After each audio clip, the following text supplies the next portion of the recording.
Guys, welcome back to my YouTube channel runner recipe. So guys, आज अपनी गाड़ी में काम कराने जा रहे हैं जो कि बहुत ज़्यादा इम्पोर्टेंट है और आपके लिए भी बहुत यूज़फुल रहने वाला है, क्योंकि अगर आप ये कार ऑन करते हैं तो आपके लिए वीडियो बहुत ही ज़्यादा इन्फॉर्मेटिव होने वाली है एंड काफ़ी आपको पता चलेगा कि गाड़ी में क्या क्या काम होता है। जो आज काम होने वाला है वो इसमें सस्पेंशन का काम होने वाला है, जो कि हर गाड़ी की बात करूँ तो ज़्यादा टाइम आप यूज़ करेंगे तो उसके बाद में वो नीड होती ही है।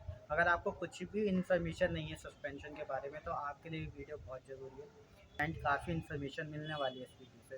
तो प्लीज़ वीडियो को स्किप ना करें एंड वीडियो अगर अच्छी लगे तो लाइक जरूर कीजिएगा एंड चैनल को सब्सक्राइब जरूर कीजिएगा। तो चलिए सीधे गैरेज पे पहुँच गई। जो आज अपनी गाड़ी में थोड़ा काम करा रहे हैं, क्योंकि कुछ दिन से इसके सस्पेंशन में थोड़ी प्रॉब्लम आ रही थी और बहुत ज़्यादा गाड़ी आवाज़ कर रही थी। तो आज फाइनली अपनी गाड़ी में काम करा रहा है। तो गाड़ी लगभग खुल चुकी है और पता चल चुका है कि क्या क्या काम इसमें ज़रूरी है। जैसे कि मेन आपको बता देता हूँ कि मेन इसमें के सस्पेंशन में दिक्कत आ रही थी। इसके एक्सल बहुत ज़्यादा ख़राब हो गया था। इधर वाला एक्सल ये ठीक है, इसकी कंडीशन सही आई है, बट दूसरा वाला एक्सल मैं आपको दिखा देता हूँ जिसमें काफ़ी हद तक प्रॉब्लम आई। तो ये जो लेफ़्ट हैंड साइड का एक्सल है ये ओपन कर लिया है। इसमें ये देखिए यहाँ पे सील कटा हुआ है, जिसकी वजह से ये काफ़ी बेकार हो चुका था और इसमें बेरिंग की भी प्रॉब्लम आई। ये देखिए आपको इसमें हल्की सी आवाज़ सुनाई दे रही होगी, वो आवाज़ नहीं आनी चाहिए। दूसरे बेरिंग में भी प्रॉब्लम आई तो ये इसमें बेरिंग की भी नीड हो गई थी। और बाकी जो हमारे काम कर रहे हैं वो यशपाल भाई कर रहे हैं। इस बार मैंने अलग गैरेज पे काम करा रहा हूँ, जैसे कि आपने पिछली वीडियोस मेरे दूसरे गैरेज पे देखी थी, बट इस बार हम नई जगह काम करा रहे हैं। तो ये फर्स्ट टाइम यहाँ पे काम हो रहा है। तो यशपाल भाई का नाम है। तो भाई क्या क्या प्रॉब्लम आ रही गाड़ी में ये बता दो सबसे पहले। तो एक एक्सल खत्म है इसका, ये एक्सल का बूट डलेगा। इसमें एक जो आराम खत्म है इसकी गोली। हाँ और जी तुम्हारा ये दोनों पहियों के बेरिंग खत्म है। ये क्या बता रहे थे आप, इसमें क्या दिक्कत आ रही थी? एक्सल का बूट डलेगा ये। अच्छा, खत्म है इसका बूट। इसकी वजह से क्या प्रॉब्लम आती है मेन? इसकी वजह से जो है ग्रीस इसका निकल जाता है बाहर। अच्छा। डस्ट आके ये बेरिंग खराब हो जाता है। अच्छा हाँ। तो बाकी ये काम अभी नज़र में आ रहा है और इसके अलावा भी कुछ काम इसमें आ रहा नज़र आपको? नहीं, इसके अलावा और कोई काम नहीं। तो फिलहाल तो ये चीज़ नज़र आई है। मेन ही सस्पेंशन का ही होता है ना काम जी, सारा काम ये सस्पेंशन के अंदर ही आता ना। तो मेन सस्पेंशन की इसमें प्रॉब्लम आ रही थी काफ़ी दिन से, बट डिले होता जा रहा था धीरे धीरे। तो अभी रिसेंटली बहुत ज़्यादा आवाज़ करने लग गई थी। तो अब इसका ये काम मैं आपको दिखाता हूँ और मेन आपको बताऊँगा कि गाड़ी में कितनी कॉस्ट लगी, ताकि अगर आपके पास भी कोई होंडा सिटी है तो आपको एक अंदाज़ा पड़ जाएगा कि अगर आपकी गाड़ी में भी सेम प्रॉब्लम आती है तो इतने रुपये में वो आप काम करा सकते हैं। और क्या केयर और मेंटेनेंस करनी चाहिए गाड़ी की वो भी आपको थोड़ा थोड़ा मैं बता दूंगा। जो मैं बेरिंग वाली बात बता रहा था वो ये चीज़ होती है, ये डिस्क पैड होता है, इसको निकाल के इसके अंदर बेरिंग होते हैं जो कि चेंज कराने पड़ता है। तो इसमें ये भैया बताएंगे किस वजह से प्रॉब्लम आती है। ये चलने के कारण जो है ग्रीस सूख जाता है, इनका बेरिंग वो खराब हो जाते हैं ये। अच्छा, ये तो रनिंग के ऊपर डिपेंड करता है कि जितनी गाड़ी चलती रहेगी उतना ये इसमें प्रॉब्लम आती है। जैसे कि ये है, इनमें दोनों में ये चेंज होना है। तो इसमें आपको दिख जाएगा कि कैसे ये ओपन करते हैं और कैसे पता लगता है। वह गाड़ी में जब चलाता है तो नॉर्मली पता चल जाता है कि क्या चीज़ डलने वाली है। तो इसका मेन आपको बताता हूँ मैं कि जब आप गाड़ी को चलाते हैं, ड्राइव करते हैं, तो गाड़ी की बहुत ज़्यादा साउंड आती है अंदर। तो इसकी वजह से आपको पता चल जाता है कि इस पार्ट में प्रॉब्लम है। तो उसके साउंड को कम करने के लिए ये चीज़ चेंज कराई जाती है।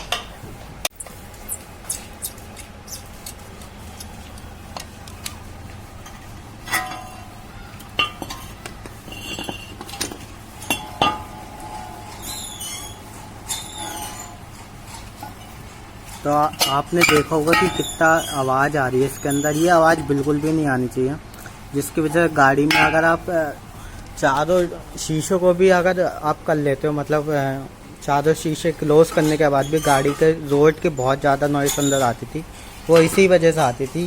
तो इसको भी हम चेंज कराएंगे और फिर गाड़ी में नॉइस काफ़ी हद तक रिड्यूस हो जाएगी। तो गाइस आपको एक बार इंजन माउंटिंग में दिखा देता हूँ। ये ओल्ड इंजन माउंटिंग है जो अभी निकाली गई है, ये न्यू वाली है। तो इसका जो मेनली काम होता है, इंजन की वाइब्रेशन को कम कर देता है काफ़ी हद तक, जिससे गाड़ी में वाइब्रेशन कम हो जाती है। आपने देखो कभी कभी गाड़ी में बहुत ज़्यादा वाइब्रेशन रहती है, जब आप स्टेबल खड़ी करते हैं या फिर ड्राइविंग करते हैं उस टाइम वाइब्रेशन रहती है। वो चीज़ ये माउंटिंग उस चीज़ को रिड्यूस कर देती है।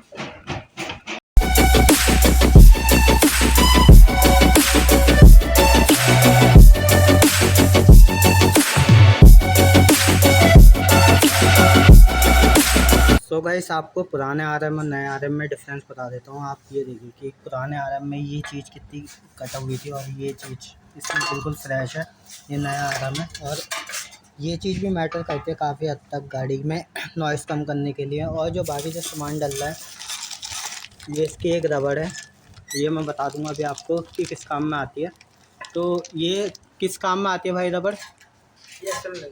एक्सल में ये एक्सल की रबड़ है, जो कि एक्सल के रॉड मैंने आपको दिखाई थी उसमें डलेगी। एंड ये इसकी एक इंजन माउंटिंग है जो कि आगे से काफ़ी ज़्यादा नॉइज़ कर देती है, इसमें खट खट की आवाज़ आ रही थी जिसकी वजह से। तो ये भी स्टेबल हो जाएगा काफ़ी हद तक। और जो मैंने आपको दिखाया था स्टीयरिंग का एंड साइड भी इसमें ऐड हो रहा है। ये सब सस्पेंशन के अंदर ही आता है काम, जैसे कि स्टार्टिंग में मैंने आपको बता दिया था। तो इस चीज़ में भी थोड़ी प्रॉब्लम आई थी, तो इसको भी हाथों हाथ में चेंज करा दिया। और जो आपको बैरिंग बता रहा था, ये लेथ में काम हुआ है, बैरिंग में अलग से लेकर आया था, वो इसके अंदर इंस्टॉल्ड हो गए हैं। पुराने इसमें निकाल के ये नए वाले इसके अंदर इंस्टॉल्ड हो गए हैं। अब बाकी देखते हैं कि कितना डिफरेंस आता है जब गाड़ी को परफॉर्म करेंगे। चलाने पे ही पता चल पाएगा कि मेन कितना डिफरेंस आता है इस सस्पेंशन का काम कराने के बाद। हालांकि डिफरेंस आना तो डेफिनेटली है कि काफ़ी हद तक इम्प्रूवमेंट हो जाएगी, नॉइज़ रिड्यूस हो जाएगी। जो पहले रोड की नॉइज़ बहुत ज़्यादा आती थी इसके अंदर, तो काम होता है। फिर मैं आपको दिखाता हूँ कि कैसे कैसे काम हुआ है, कितनी देर में। तो लगभग 1-1.5 घंटे में काम कंप्लीट हो जाएगा, इसके बाद मैं आपको दिखाऊंगा। गाइस ये एक्सल निकाला है, इसमें इसका बोर्ड चेंज होगा जिसकी वजह से गाड़ी में नॉइज़ आती थी। आप इसको चेंज कर देंगे तो नॉइज़ काफ़ी हद तक ख़त्म हो जाएगी। और इसका जो मेन होता है भाई, एक बार बता देना डिटेल में कि कौन सा बोट होता है, कौन सा क्या चीज़ होती है। जो चीज़ होती है गाइस, ये बोट होता है, ये फटने की वजह से एक नया डस्ट जाने के कारण बेरिंग खराब हो जाता है। ये मेनली डस्ट के वजह से होता है। बोट में दिखा दूंगा आपको अभी, नया वाला जब चलेगा उसको चेंज करके तो इसमें रिप्लेस कर दिया जाएगा। तो गाइस इसकी थ्रॉटल बॉडी भी क्लीन करा रहा है, बिकॉज आपने देखा था आरपीएम लो हो जा रहा था बीच बीच में।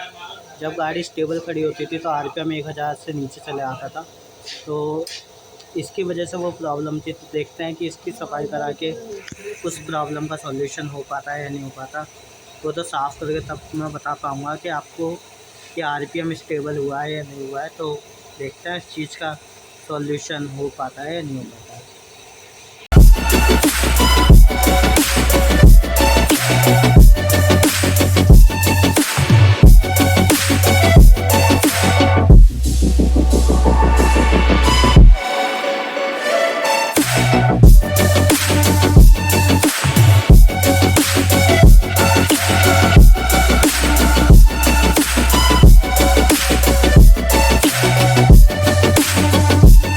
तो गाइस थ्रॉटल बॉडी क्लीन हो गया, अब इसको दोबारा इंस्टॉल करते हैं।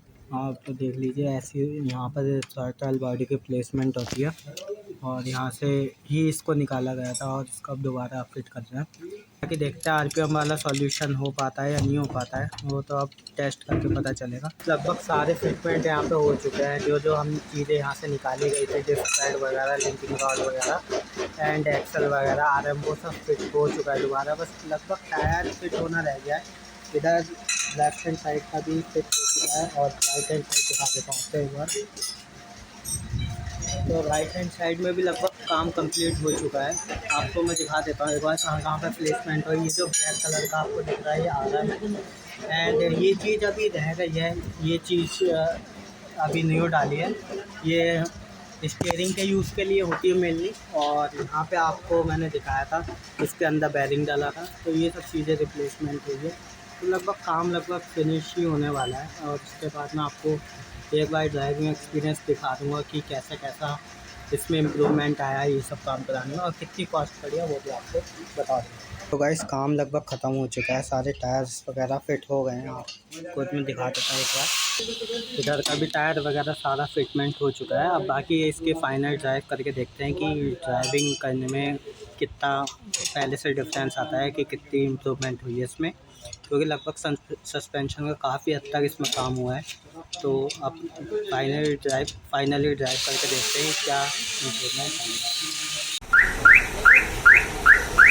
तो गाइस काम अब सारा ख़त्म हो चुका है। अब इसकी टेस्ट ड्राइव लेने जाएंगे एक बार ही, और हो सके तो इसको शायद इसकी अलाइनमेंट भी हमको करानी पड़ेगी।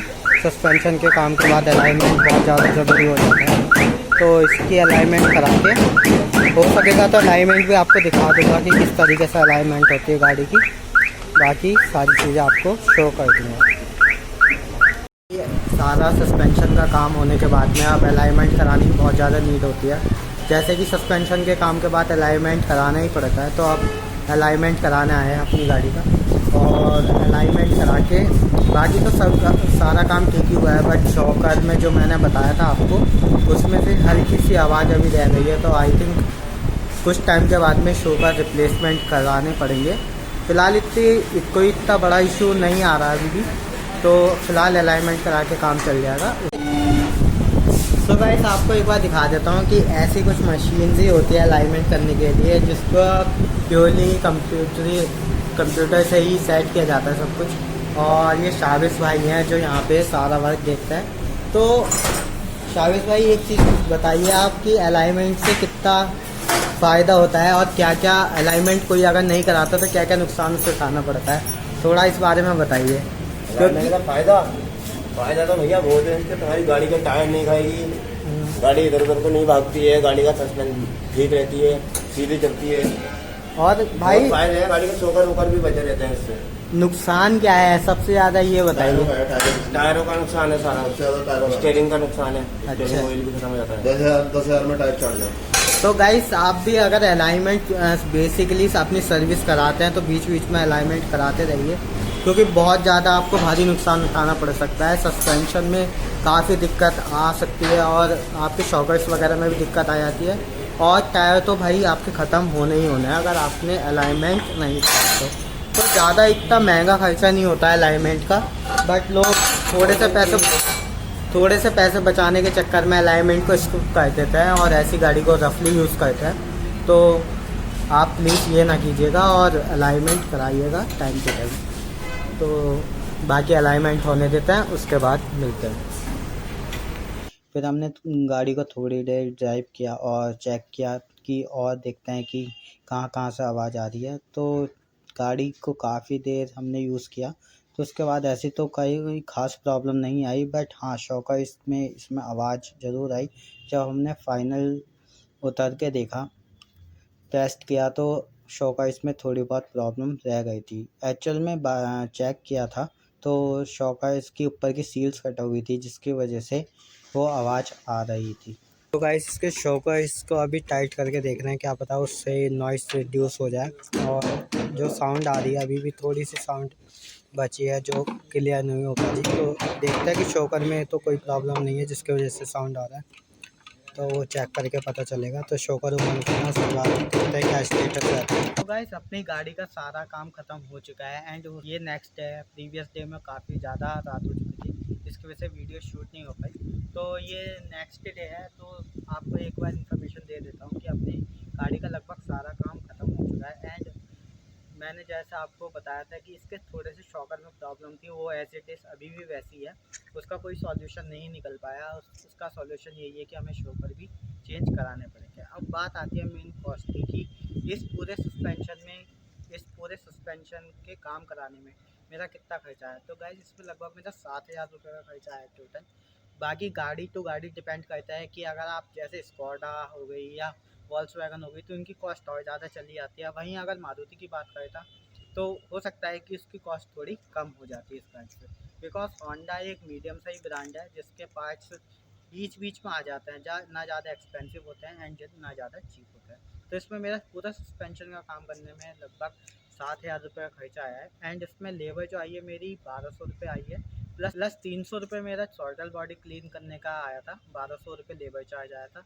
थ्रॉटल बॉडी में जैसे मैंने आपको बताया था इसका आरपीएम भाग रहा था नीचे, तो उसको क्लीन करा के आप ठीक ठाक हो गया है, पहले से काफ़ी ज़्यादा इम्प्रूवमेंट है। एंड काम लगभग ठीक ठाक ही हुआ है सारा, बाकी कोई प्रॉब्लम नहीं है, बाकी सारा काम मैंने आपको दिखाई दिया था। अगर आपको वीडियो अच्छी लगी हो तो प्लीज़ वीडियो को लाइक जरूर कीजिएगा एंड चैनल को सब्सक्राइब जरूर कीजिएगा। Thank you for watching this video, please like and subscribe.